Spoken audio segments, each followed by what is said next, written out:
네, 원내 대책회의를 시작하겠습니다. 저는 어제 진행된 김인수 헌재소장 후보자와 강경화 외교부 장관 후보자에 대한 인사청문회를 지켜보면서 김상조 공정거래위원장 후보자와 더불어 이분들을 부적격 3종 세트로 규정할 수밖에 없다는 말씀을 드립니다. 도대체 이 정부는 5대 인사원칙을 어디로 위장 전입시켰다는 말입니까? 이 세 분은 정부의 최고위 공직자로서는 도저히 인정하기 어려운 도덕성과 직무 적합성에서 심각한 문제가 드러났습니다. 문재인 대통령은 김희수, 강경화, 김상조 후보자 세 분에 대해서는 지명 철회 등 책임 있는 결단을 내려야 합니다. 저는 문재인 정부가 이제 3통 정권에 들어섰다고 봅니다. 지지자들에 대해서는 소통이 아니라 쇼통 정권으로, 또 비판하는 여론에 대해서는 먹통 정권으로, 또 그 야당에 대해서는 불통 정권으로 변하고 있다는 말씀을 분명히 드리겠습니다. 김상조, 강경화, 김희수 후보자 세 분들은 대통령이 지명하기 전에 청와대에서 미리 충분한 인사 검증을 거치지 않고 이렇게 국회 청문을 요청한 것 자체가 문제의 시작입니다. 저희들이 없는 문제를 만들어낸 게 아니라 대통령의 준비 없는 인선과 청와대의 부실한 검증이 빚어낸 결과인 것입니다. 이렇게 수많은 문제가 드러났는데도 문재인 대통령이 아무런 조치 없이 임명을 강행하려 한다면 자유한국당 입장에서는 협치의 파국을 선언한 것 이외에는 더 이상 선택의 여지가 없습니다. 아직 새 정부 18개 부처 중 12개 부처의 수장밖에 지명되지 않았는데 12개 부처의 수장이 지명되지 않았는데 벌써 이런 파국이 온다는 것은 국가 전체로 봐서도 참으로 불행한 일입니다. 저는 그런 불행한 일이 일어나지 않기를 진심으로 바라고, 그러기 위해서는 문재인 대통령께서 국정의 순조로운 운영과 원만한 여야 협치를 위해 국민의 상식과 눈높이에서 결단을 내리시기를 진심으로 바랍니다. 제가 오늘 아침 라디오 방송에서도 밝혔다시피 김희수 헌재소장 후보자의 경우엔 헌재소장에는 맞지 않는 반헌법적 사고와 인식을 여전히 드러냈습니다. 아직 오늘 하루 더 청문회가 남아있지만 이 상태라면 김희수 후보자의 경우 우리로서는 헌재소장에 부적합하다는 반대 의견을 낼 수밖에 없다는 말씀을 드립니다. 김상조, 강경화 후보자에 대해서는 도저히 그 직책에 적합하지 않고 지명이 철회되거나 자진 사퇴해야 한다는 결론을 결론적으로 말씀드립니다. 특히 김상조 후보자는 어제도 여야 간의 부인의 토익 점수 변조 취업과 관련해 검찰 고발 문제가 논의되었으나 여당의 반대로 이루어지지 않았습니다.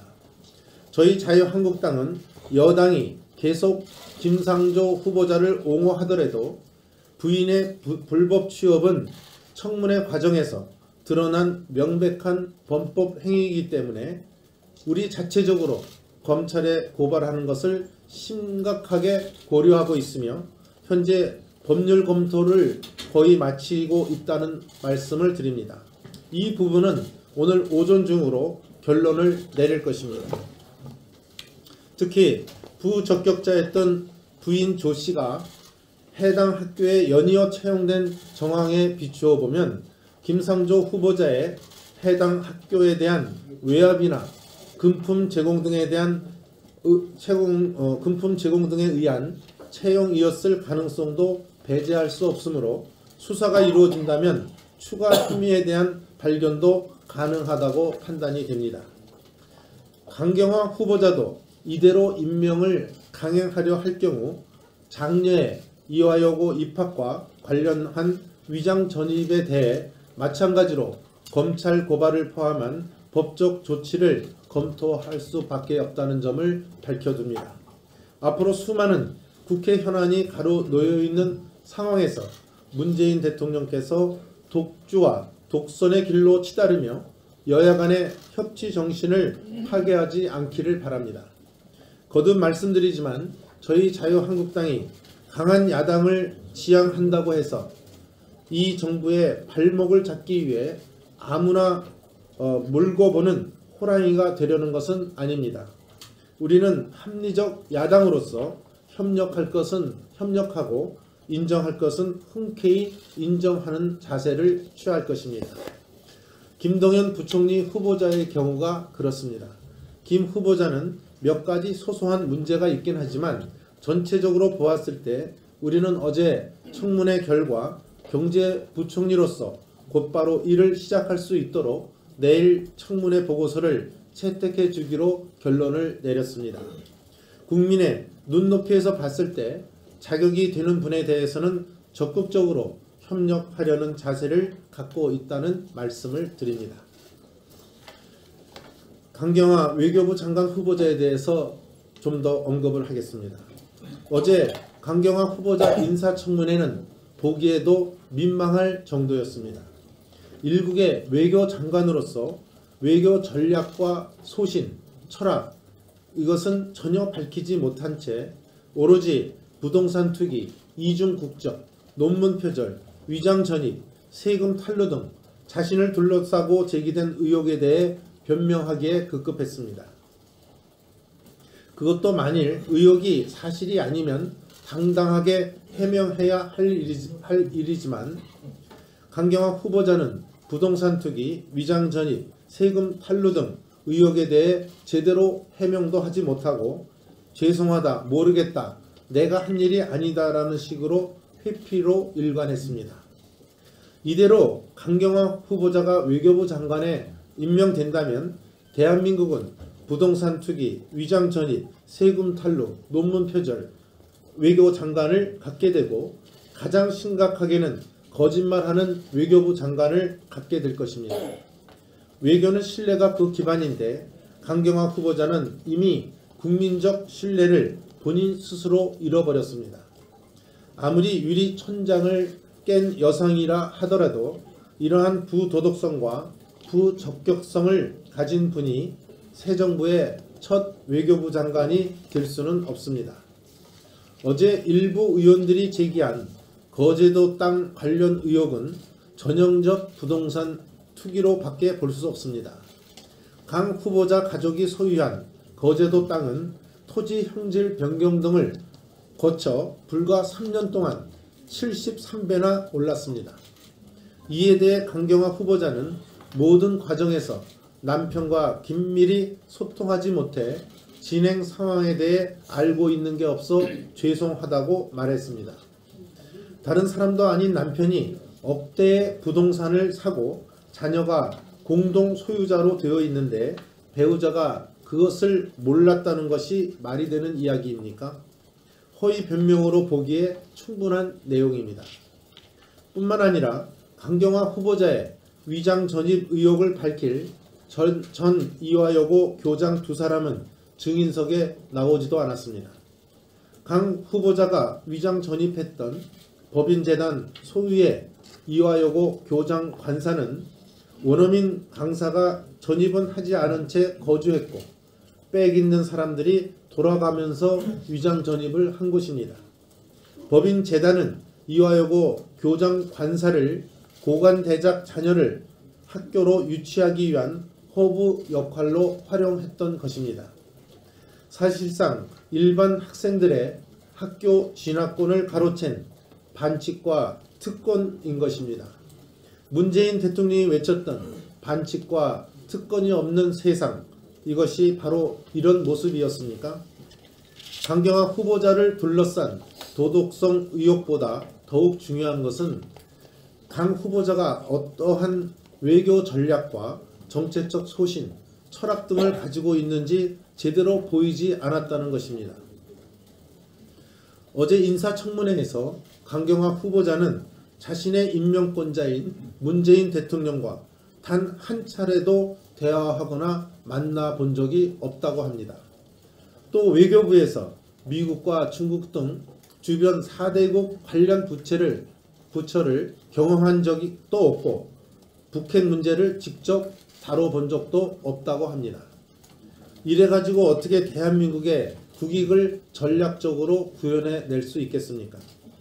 제가 어제 국회방송 생중계를 통해 외교장관 청문회를 쭉 지켜봤는데 강경화 후보자는 위원들의 질문을 받아 적기 바빴고 외교부에서 전달한 메모나 쪽지를 겨우 읽는 수준이었습니다. 답답하고 한심하기 짝이 없었던 것은 비단 저만의 느낌만은 아니었을 것입니다. 제가 의정생활을 하는 동안 국회 인사청문회장에서 당당하게 소신과 철학을 밝히지 못하고 쪽지를 읊는 외교부 장관 후보자를 본 적이 없습니다. 오죽하면 강경화 후보자를 엄호하고 있던 여당 의원조차 메모만 하지 마시고요, 대화를 하자고요, 이렇게 지적을 했을 정도입니다. 과연 그래 가지고서 강경화 후보자가 대통령을 둘러싸고 있는 왕특보와 자주파들의 등살에 과연 버틸 수 있겠습니까? 설령 외교장관이 된다 해도 얼굴 마담일 뿐일 것입니다. 국회 최다선 의원이신 서청원 의원께서 어제 강경화 후보자에 대해 사과로서 그칠 문제가 아니다라면서 이 정권의 인사배제 5대 원칙 중에서 최소한 3가지 위반이 있는데 지금이면 다른 생각을 해야 하는 것 아니냐고 자진 사퇴를 지적하셨는데 저도 전적으로 동감하는 바입니다. 강경화 후보자는 이쯤 되면 자진 사퇴하는 것이 당당한 처신일 것입니다. 한 가지만 더 말씀드리겠습니다. 북한이 오늘 새벽 수발의 지대함 미사일로 추정되는 발사체를 동해로 발사했습니다. 문재인 정부 출범 이후 벌써 4번째 미사일 발사입니다. 물 만난 물고기도 아니고 문 만난 미사일입니까? 문재인 대통령 취임 한 달 만에 4번의 북한의 미사일 도발이 있는 동안 도대체 문재인 대통령은 무엇을 하고 있는 것입니까? 문재인 대통령은 북한의 미사일 도발에는 아무런 대처도 하지 않으면서 사드 배치와 한미 동맹 그리고 국방부에 대해서만 눈에 불을 켜고 달려든단 말입니까? 북한 원산의 미사일 발사대에서 각도를 남쪽으로 돌린다면 대한민국 전역이 타격 대상이 될 것입니다. 북한 미사일이 대한민국을 때리는 상황에서도 문재인 대통령은 환경영향 운운하실 것입니까? 거듭 말씀을 드립니다. 문재인 대통령은 사드 배치와 관련해서 위험한 불장난을 중단해 주십시오. 연내에 사드 배치를 완수해 주십시오. 오늘 주요 일간지에는 북한이 미사일을 발사하고 있을 때 사드는 기름이 없어 가동이 어려웠다는 보도까지 있었습니다. 사드 가동에 필요한 여러가지 정기 공사도 못하고 있다고 합니다. 매우 충격적인 사실입니다. 송주 골프장 인근을 둘러싼 시위대가 사드 가동에 필요한 유류 공급, 물자 반입을 막고 나섰기 때문입니다. 문재인 대통령은 즉각 성주 일대에서 활동하고 있는 시위대에 대해서 엄격한 조치를 취해 주실 것을 당부드립니다. 문재인 대통령은 집권층과 지지층의 반대에도 불구하고 이라크 파병, 한미 FTA, 제주 해군 기지를 추진했던 노무현 전 대통령의 국익과 국가 안보를 위한 결단을 상기해야 할 것입니다. 아울러 앞으로 예정된 한미 정상회담에서 문재인 대통령은 사드 배치를 공식 의제로 올려 논의해야 한다는 것을 다시 한번 촉구합니다. 기사님. 어제 추경안을 국회에 제출했습니다. 우리 자유한국당은 일자리 만드는 것은 적극적으로 지지합니다. 일각에서 정부에서 일자리 만드는데 야당이 왜 반대하느냐는 일부의 의견도 있는 것 같습니다만은 일자리 자체를 반대하는 것은 아닙니다. 일자리 만드는 것은 적극 환영합니다. 국민의 세금으로 만드는 세금 일자리, 결국 세금 폭탄으로 이어질 수 있는 세금 일자리를 반대하는 것입니다. 어제 기획재정위원회에서 청문회에서도 야3당 모든 의원들이 같은 목소리로 세금으로 만드는 일자리는 안 된다. 민간 기업 일자리를 만들어야 된다라고 공의 문제 제기를 했다는 말씀을 드립니다. 그리고 이번 추경은 근본적으로 법 원칙에 맞지 않는다. 문재인 정부에서는 법과 원칙을 강조하고 있습니다. 그러나 이런 원칙에 안 맞는 추경이기 때문에 저희들은 문제 제기를 하는 것입니다. 국가재정법 89조 1항에는 추경 편성 사유가 되어 있습니다. 경기 침체 대량 실업이 예측되는 경우입니다. 정부에서는 청년 실업을 예로 들고 있습니다. 실업을 지난 2월 우리 자유한국당에서는 경제가 어려워지니까 추경일 편성을 하자라고 제기를 했었습니다. 정부에서는 경기가 나아질 거기 때문에 보고하자. 그런데 경기 지표가 실업률이 5% 이제 4.2%로 개선되고 있고 청년 실업도 12.3에서 11.2%로 개선되고 있습니다. 기획재정부는 5월에 수출 증가에 따라서 생산 투자 회복이 성장세로 가고 있고 1, 4분기 경제 성장률도 처음 1.1%로 증가했습니다. 이것은 15년 3분기, 6분기 만에 가장 높은 수치인 것입니다. 한국은행에서도 지난달에 경제 성장률을 금년에 2.5에서 2.6으로 1%포인트 상향 조정했습니다.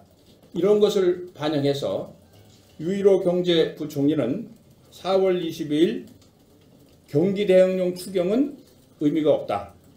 또 4월 20일에는 수출 등 회복이 되고 있기 때문에 추경을 편성할 이유가 없다고 밝힌 바 있습니다.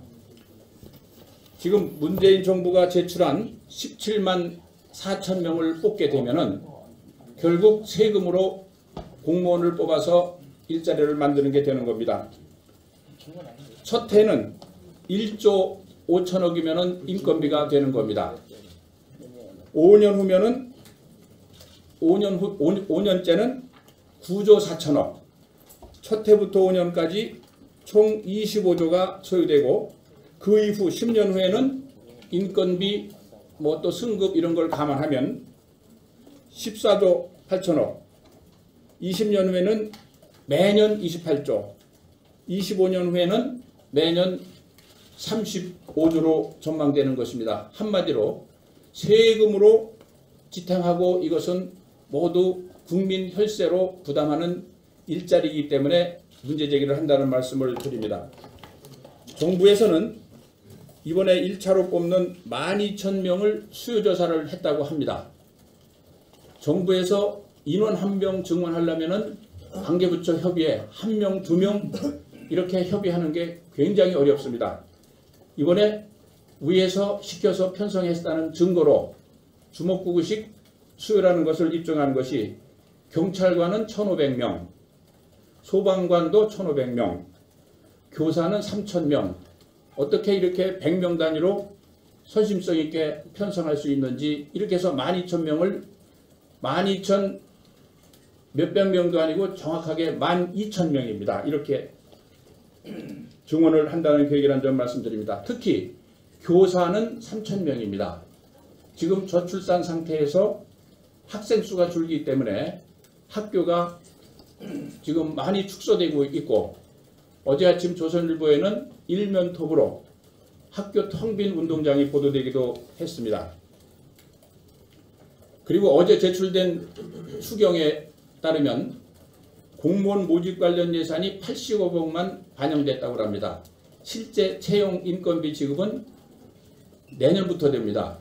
이렇게 되면은 실질적으로 내년에 본 예산에 편성하면 될 것이라는 말씀을 드립니다. 지난 5월 상공회의소의 발표에 따르면 우리 제조업이 해외로 나간 일자리가 160만 개 있다 합니다.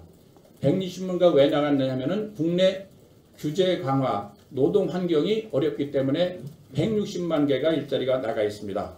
이런 것을 들어오도록 일자리 창출을 하기 위해서는 민간 스스로 할 수 있는 노동관계법, 규제개혁을 함으로써 국내 기업 환경을 개선하는 노력이 시급하다는 말씀을 드립니다. 또 우리 당이 민생 또 경제를 살리기 위해서 지난번에 발표한 예를 들면 규제개혁을 위한 행정규제개혁법, 서비스산업법, 규제호리존법, 청년고용촉진법 등 이러한 법들을 조속히 정부와 민주당에서는 나서서 처리하면 지속가능한 민생 일자리가 많이 생긴다는 점을 다시 한번 정부와 민주당에 촉구합니다. 이상입니다. 네. 이 정도면 인사청문회가 아니라 인사참사청문회다라고 불려줘야 될 것 같습니다. 이낙연 총리 인사청문회 때 그랬고 김상조 후보자 때 그랬습니다. 그리고 어제 실시된 김희수 후보자 대한민국의 헌법재판소장으로서 적합한지 근본적으로 의문이 드는 인사입니다. 정치적인 중립성, 독립성, 그리고 도덕성에 모두 하자가 큰 후보이니 어제 청문 결과를 지켜보신 국민들은 모두 그렇게 판단하실 거라고 믿습니다. 강경화 후보자의 경우에 외교 전략도 없고 요즘 긴박하게 돌아가고 있는 한반도 주변 정세 속에서 패러다임의 변화를 해야 된다라는 아주 패러다임의 변화가 필요하다면서 진술을 하는 것을 보니까 정말 4대국 외교가 굉장히 중요하고 우리의 운명을 좌우하고 있는 이 긴박한 현실임에도 불구하고 4대국 외교의 중요성을 간과하고 있는 그런 잘못된 안목을 가지고 있다라는 판단을 할 수밖에 없었고요. 특히 신상 검증 문제에 있어서는 도저히 기억이 나지 않는다. 기억이 나지 않아서 안타깝다. 이런 얘기를 하고 그 다음에 잘못된 것은 모두 남편이 그랬다라고 떠넘기기로 일관하는 이런 모습을 보면서 외교부 장관으로서의 소양과 전문성도 부재하고 부족하고 그 다음에 인사청문 과정에서 말씀하시는 그 답변 태도가 진실성에서 굉장히 거리가 멀은 거짓말로 일관한 그런 답변 태도였다라는 말씀을 드립니다. 문재인 정부 초기 1기 내각이 지금 구성돼 가고 있는데 이런 인사청문회 과정에서 수많은 지적에도 불구하고 문제점이 많이 대두됐음에도 불구하고 이런 식으로 간다면 과거 정부가 소통 정부가 안 됐다, 소통이 부족했다 그러는데 불통을 넘어서 먹통 정부로 기록되게 될 것이다 라는 점을 말씀드립니다. 이상. 사드 대책위를 만들었습니다. 그래서 오늘 북한에서 또 미사일을 발사했는데 이 정부 들어서서 벌써 4번째 미사일 발사했습니다. 이에 대한 방어 체제를 갖지 않는다는 것은 국가의 기본 의무를 상실한 겁니다. 국가의 기본 임무가 국민의 생명과 재산을 보호하는 겁니다. 그런데 북한에서 미사일을 매주 쏘아붙이는데 우리는 거의 대비를 하는 것조차 부끄러워하고 뭐 환경 영향 평가나 이런 부실로 인해서 미루는 것은 정말 국민에 대해서 면목이 없는 그런 자세입니다. 그래서 오늘 이스라엘은 어떻게 돼가 있는지 아침에 살펴보니까 이스라엘은 사중 방어막을 떼가지고 사중 고도 100km에서 막을 수 있는 에로 3이라고 있고요. 고도 100km에서 또 그 밑에 내려오면은 고도 30 내지 50km에서 막을 수 있는 데이비드 설링이라고 이렇게 되어 있습니다. 또 고도 30km에서 막을 수 있는 팩3가 있습니다. 그 다음에 마지막 4 내지 7km에서 마지막 단계에서 말하는 아이언 돔이라고 이렇게 되어 있습니다. 4중막. 대부분 나라가 2중막으로 되어 있습니다. 일본이나 대만이나. 일본, 대만은 미국의 MD 체제에 들어가 있습니다. 우리는 미국의 MD 체제에 들어가는 것을 마치 큰 재앙이나 되는 것처럼 여기고 있습니다. 그래서 미국은 어떻게 되어 있느냐? 그 강대국 미국은 상승 단계, 미사일을 발사할 때 그 어느 나라에 발사하든 발사 단계에서 요격을 합니다. 상승 단계에서. 그 다음에 중간에 날아올 때 중간 단계에서 또 요격을 합니다. 그 다음에 종말 단계, 마지막에 올 때 요격을 하는데 이때는 몇 단계가 있느냐면은 한 6개 단계를 가지고 있습니다. 자기 나라 보호를 하기 위해서. 미국은. 그래서 미국은 과거에 소련이 미국을 핵으로 공격할 수가 없을 정도가 되어서 공격 무기를 개발하다가 소련이 망하고 러시아가 된 겁니다. 그런데 우리는 지금 우리나라는 어떻게 되어 있느냐? 현재 팩2 가지고 있는데 과거 무기입니다. 이미. 그런데 사드 이거 하나 들어오는 거 가지고 이렇게 나라가 어렵게 된다면 우리 국민의 생명과 재산을 어떻게 보호하느냐. 북한은 늘 공격 실험을 하고 있는데 그래서 자기 나라를 방어할 수 없는 것은 국가가 아닙니다. 그래서 우리 당에서도 사드 대책에 의해서도 빠르게 국민들에게 이 실상을 알려서 사드뿐만 아니라 더 이상도 배치를 하고 궁극적으로는 핵으로 막을 수밖에 없습니다. 억제 정책입니다. 미국하고 러시아가 핵을 세계에서 가장 많이 가지고 있지만 핵을 사용하지 못합니다. 서로 다 망하기 때문에 북한에서 핵 미사일을 아무리 개발해도 소용이 없다 하는 것을 우리 스스로 보여주는 것은 핵 개발뿐이 없습니다. 그 앞단계는 미국의 핵 우산입니다. 그래서 한미 동맹을 더욱 강화해서 국민을 우선 안심시키는 일이 중요하다고 생각합니다. 이상입니다. 정부가 출범한 지 한 달이 되었습니다. 그리고 국무총리가 취임한 지 일주일이 지났습니다. 그럼에도 불구하고 장관 지명이 너무 늦습니다. 지금 국회가 어쩌면 무기력증에 빠져 있습니다. 장관들이 임명이 되어야 상임위 중심으로 앞으로 국정을 어떻게 이끌어갈 것인지 현 정부의 추진 방침에 어떤 문제가 있을 것인지에 대해서 견제를 하고 감시를 할 수가 있는데 지나치게 지금 늦어지고 있다. 그래서 빨리 국민의원 지명 절차를 진행해 주기를 촉구합니다. 그 이유는 지금 인사청문회 과정에서 나타난 바와 같이 자기 사람, 코드 인사를 하기 때문에 문제가 발생한다고 생각합니다. 널리 인재를 구하면은 빨리 장관 임명 절차를 마무리할 수 있고 또 제대로 된 장관을 임명할 수 있다고 봅니다. 그 점 정부에 촉구를 합니다. 두 번째, 얼마 전에 그리스를 다녀왔습니다. 거기 가서 들은 공통적인 얘기가 한 사람, 공무원 한 사람이 할 수 있는 것을 10명이 하고 있답니다. 선거를 치를 때마다 한 명이 할 수 있는 일자리를 갖고 2명, 4명, 6명. 그 지금 10명이 하다 보니 그리스가 IMF가 왔다고 그럽니다.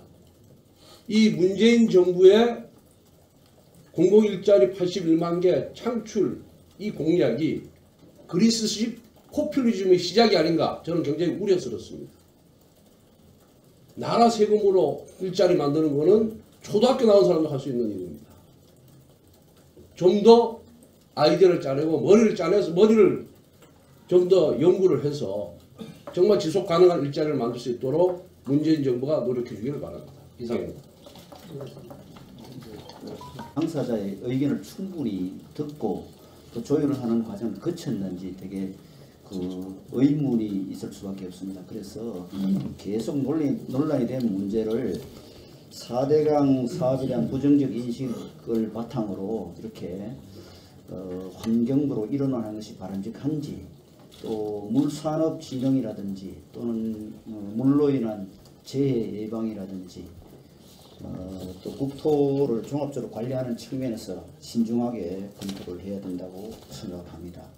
그리고 국민안전처 해체하고 해경 독립에서 예수부로 보내고 또 소방청 독립시키고 재난기능은 행정자치로 이관한다는 이 안전과 관련된 정부 조직 개편도 이 컨트롤 타워가 없다는 세월호 이후에 여러 가지 국민들의 지탄에 우리가 대책을 강구하기 위해서 컨트롤 타워 기능을 강화했는데 이런 부분에 대해서도 컨트롤 타워 기능을 어떻게 보강할 것인지에 대한 대책이 전혀 보이지 않습니다. 그리고 과학기술혁신본부하고 통상교수본부를 차관급으로 한다고 발표를 했는데 우정사업본부라든지 교정본부라든지 규모가 더 큰 조직들은 어떻게 할 것인지에 대한 언급도 전혀 없습니다. 그래서 이 조직을 정부에서 개편할 때는 순위를 정할 때 기준이 필요합니다. 그런 기준 없이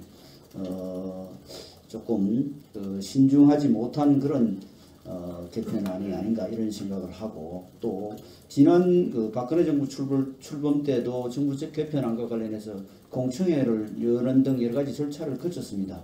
그래서 이런 절차가 필요하고 또 대선 때 공약 현상을 지키지 못한 데 대한 특히 대통령 경호실을 폐지하고 경찰청 산하 경호구로 바꾸겠다는 공약을 지키지 않고 단지 경호실을 차관급으로 이 경호처로 하는 개편에 거쳤는데 이런 부분에 대해서도 공약을 지키지 못한 부분에 대한 소명, 해명 또는 사과가 필요하다고 저는 생각합니다. 이상입니다. 네, 이쪽 먼저. 네, 문재인 대통령 정부가 출범한 지 한 달 돼가고 있습니다. 저희는 이제 야당이 된 자유한국당 입장에서 새 정부가 잘 돼서 우리 대한민국이 안정되고 번영을 누릴 수 있기를 또 한편 또 생각을 하고 있었습니다. 그렇지만 요즘 한 달도 안 된 문재인 정부에 대해서 저는 대통령께 좀 여쭤보고 싶은 게 있습니다. 지금 이스라엘은 뭐 사중막 방어망이다 또 여러 분쟁이 있고 어려운 나라들이 자기 국가 안보를 위해서 또 국민의 생명을 위해서 전 세계가 치중하고 있습니다. 근데 우리 대한민국은 이 사드 문제 가지고 문재인 대통령은 환경영향평가를 1년 걸릴지 2년 걸릴지 모르는 것을 하라고 하고 있습니다. 지난 정부에서 한미동맹을 기초로 해서 도입했던 사드 방어 무기에 대해서 문재인 대통령이 환경영향평가를 들고 나오면서 한미동맹을 휘젓고 있습니다. 문재인 대통령은 환경단체의 대표입니까? 대한민국 국민의 생명을 책임지는 대통령이고 국가 수반입니까? 답변하시기 바랍니다. 그리고 지금 사드 문제 등으로 해서 한미동맹에 여러 가지 어려운 곤란함에 처해져 가면서 국방부나 또 그 관계자들 사이에 자주파와 동맹파 이렇게 입장이 갈등이 불거지고 있다고 합니다. 문재인 대통령은 자주파입니까? 동맹파입니까? 한미동맹과 한중관계 어디를 더 동맹으로 생각하겠는가에 대해서 국민 앞에 입장을 선명히 밝혀야 될 때라고 봅니다. 그리고 또 인사 문제에 있어서 김희수 헌법재판관 재판장 후보를 내세웠습니다. 김희수 헌재 재판장은 통진당의 해산을 반대한 유일한 재판관입니다.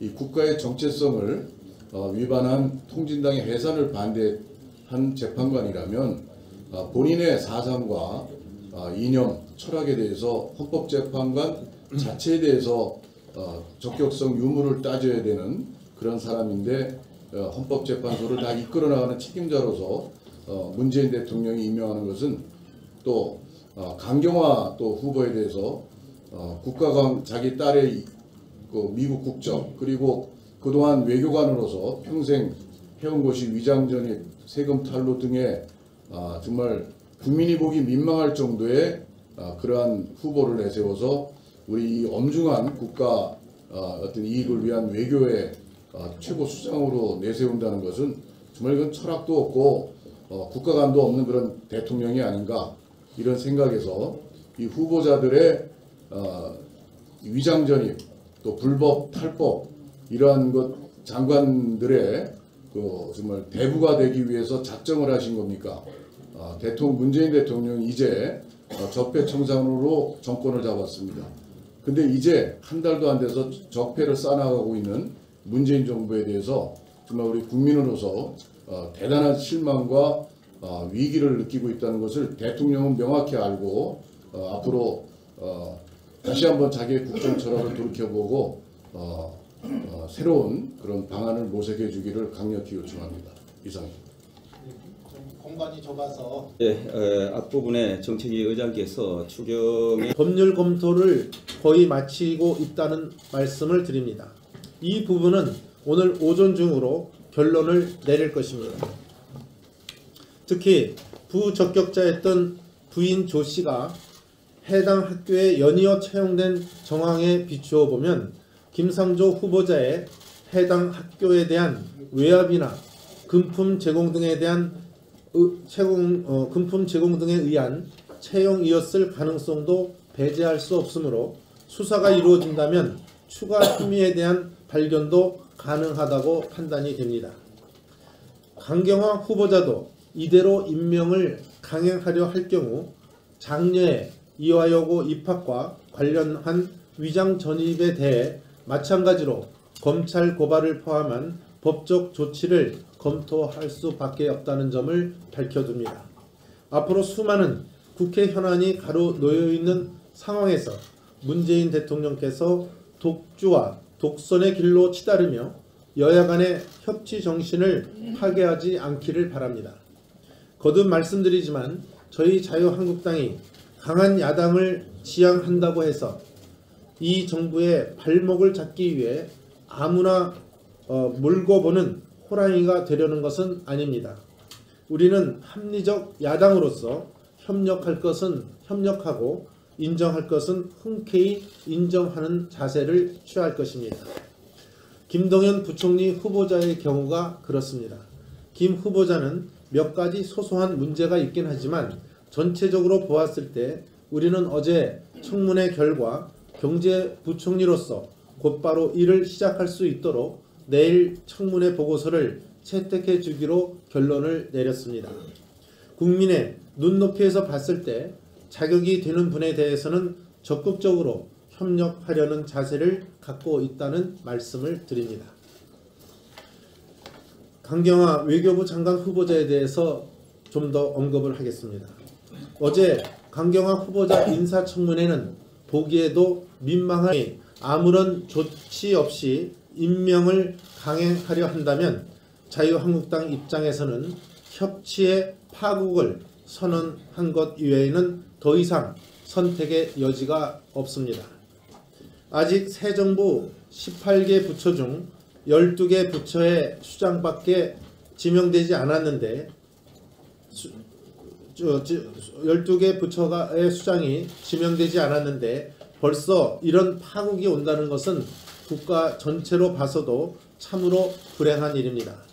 저는 그런 불행한 일이 일어나지 않기를 진심으로 바라고 그러기 위해서는 문재인 대통령께서 국정의 순조로운 운영과 원만한 여야 협치를 위해 국민의 상식과 눈높이에서 결단을 내리시기를 진심으로 바랍니다.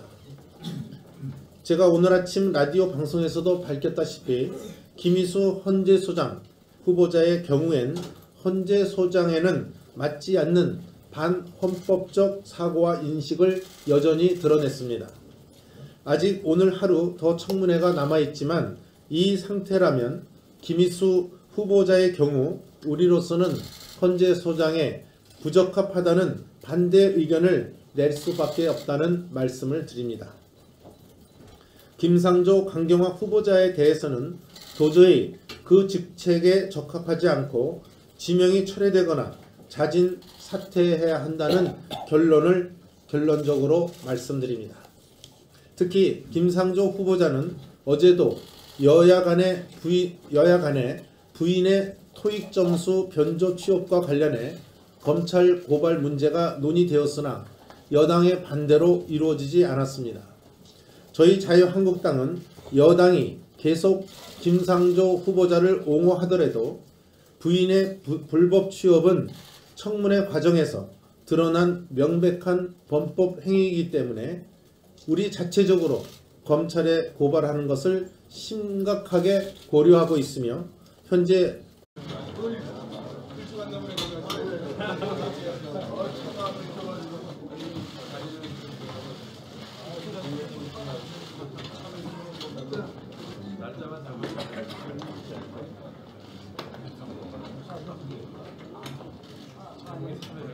네, 원내 대책회의를 시작하겠습니다. 저는 어제 진행된 김인수 헌재소장 후보자와 강경화 외교부 장관 후보자에 대한 인사청문회를 지켜보면서 김상조 공정거래위원장 후보자와 더불어 이분들을 부적격 3종 세트로 규정할 수밖에 없다는 말씀을 드립니다. 도대체 이 정부는 5대 인사 원칙을 어디로 위장 전입시켰다는 말입니까? 이 세 분은 정부의 최고위 공직자로서는 도저히 인정하기 어려운 도덕성과 직무 적합성에서 심각한 문제가 드러났습니다. 문재인 대통령은 김희수, 강경화, 김상조 후보자 세 분에 대해서는 지명 철회 등 책임 있는 결단을 내려야 합니다. 저는 문재인 정부가 이제 3통 정권에 들어섰다고 봅니다. 지지자들에 대해서는 소통이 아니라 쇼통 정권으로, 또 비판하는 여론에 대해서는 먹통 정권으로, 또 그 야당에 대해서는 불통 정권으로 변하고 있다는 말씀을 분명히 드리겠습니다. 김상조, 강경화, 김희수 후보자 세 분들은 대통령이 지명하기 전에 청와대에서 미리 충분한 인사 검증을 거치지 않고 이렇게 국회 청문을 요청한 것 자체가 문제의 시작입니다. 저희들이 없는 문제를 만들어낸 게 아니라 대통령의 준비 없는 인선과 청와대의 부실한 검증이 빚어낸 결과인 것입니다. 이렇게 수많은 문제가 드러났는데도 문재인 대통령 위장 전입 의혹을 밝힐 전 이화여고 교장 두 사람은 증인석에 나오지도 않았습니다. 강 후보자가 위장 전입했던 법인재단 소유의 이화여고 교장 관사는 원어민 강사가 전입은 하지 않은 채 거주했고 빽 있는 사람들이 돌아가면서 위장 전입을 한 곳입니다. 법인재단은 이화여고 교장 관사를 고관대작 자녀를 학교로 유치하기 위한 허브 역할로 활용했던 것입니다. 사실상 일반 학생들의 학교 진학권을 가로챈 반칙과 특권인 것입니다. 문재인 대통령이 외쳤던 반칙과 특권이 없는 세상, 이것이 바로 이런 모습이었습니까? 강경화 후보자를 둘러싼 도덕성 의혹보다 더욱 중요한 것은 강 후보자가 어떠한 외교 전략과 정책적 소신, 철학 등을 가지고 있는지 제대로 보이지 않았다는 것입니다. 어제 인사청문회에서 강경화 후보자는 자신의 임명권자인 문재인 대통령과 단 한 차례도 대화하거나 만나본 적이 없다고 합니다. 또 외교부에서 미국과 중국 등 주변 4대국 관련 부처를 경험한 적이 또 없고 북핵 문제를 직접 다뤄본 적도 없다고 합니다. 이래가지고 어떻게 대한민국의 국익을 전략적으로 구현해낼 수 있겠습니까? 제가 어제 국회방송 생중계를 통해 외교장관 청문회를 쭉 지켜봤는데 강경화 후보자는 위원들의 질문을 받아 적기 바빴고 외교부에서 전달한 메모나 쪽지를 겨우 읽는 수준이었습니다. 답답하고 한심하기 짝이 없었던 것은 비단 저만의 느낌만은 아니었을 것입니다. 제가 의정생활을 하는 동안 국회 인사청문회장에서 당당하게 소신과 철학을 밝히지 못하고 쪽지를 읊는 외교부 장관 후보자를 본 적이 할 정도였습니다. 일국의 외교 장관으로서 외교 전략과 소신, 철학 이것은 전혀 밝히지 못한 채 오로지 부동산 투기, 이중 국적, 논문 표절, 위장 전입, 세금 탈루 등 자신을 둘러싸고 제기된 의혹에 대해 변명하기에 급급했습니다. 그것도 만일 의혹이 사실이 아니면 당당하게 해명해야 할 일이지만 강경화 후보자는 부동산 투기, 위장 전입, 세금 탈루 등 의혹에 대해 제대로 해명도 하지 못하고 죄송하다, 모르겠다, 내가 한 일이 아니다라는 식으로 회피로 일관했습니다. 이대로 강경화 후보자가 외교부 장관에 임명된다면 대한민국은 부동산 투기, 위장 전입, 세금 탈루, 논문 표절, 외교 장관을 갖게 되고 가장 심각하게는 거짓말하는 외교부 장관을 갖게 될 것입니다. 외교는 신뢰가 그 기반인데 강경화 후보자는 이미 국민적 신뢰를 본인 스스로 잃어버렸습니다. 아무리 유리 천장을 깬 여성이라 하더라도 이러한 부도덕성과 부적격성을 가진 분이 새 정부의 첫 외교부 장관이 될 수는 없습니다. 어제 일부 의원들이 제기한 거제도 땅 관련 의혹은 전형적 부동산 투기로 밖에 볼 수 없습니다. 강 후보자 가족이 소유한 거제도 땅은 토지 형질 변경 등을 거쳐 불과 3년 동안 73배나 올랐습니다. 이에 대해 강경화 후보자는 모든 과정에서 남편과 긴밀히 소통하지 못해 진행 상황에 대해 알고 있는 게 없어 죄송하다고 말했습니다. 다른 사람도 아닌 남편이 억대의 부동산을 사고 자녀가 공동 소유자로 되어 있는데 배우자가 그것을 몰랐다는 것이 말이 되는 이야기입니까? 허위 변명으로 보기에 충분한 내용입니다. 뿐만 아니라 강경화 후보자의